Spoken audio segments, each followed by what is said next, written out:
Alors Dominique, si vous aviez pu entendre le stade exploser lorsque Seko Fofana a ouvert le score pour la Côte d'Ivoire quelques minutes après le début du match, eh bien vous auriez une idée de l'ambiance ici. Les Ivoiriens se sont massivement mobilisés pour ce début de CAN. On avait vu l'ambiance monter progressivement ces derniers jours. Eh bien aujourd'hui c'est parti, c'est le jour J et c'est une véritable vague, une véritable marée orange, blanc, vert qui s'est rendue au stade. J'ai rencontré les spectateurs avant le début du match et je vous propose de les écouter.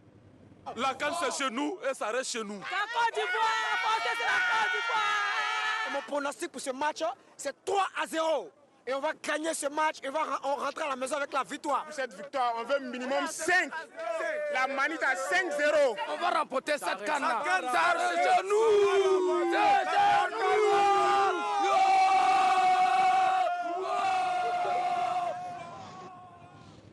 Voilà, et le match Côte d'Ivoire-Guinée-Bissau se poursuit en ce moment même.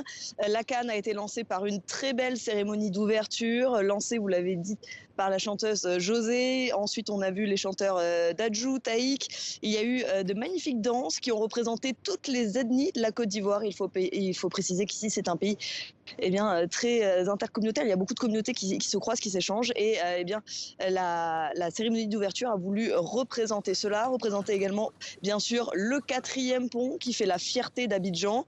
Le tout ponctué par des feux d'artifice. Et cela s'est fini par un final avec l'hymne de la CAN qui est emmené par Magic System, Yemi Alade et Mohamed Ramadan.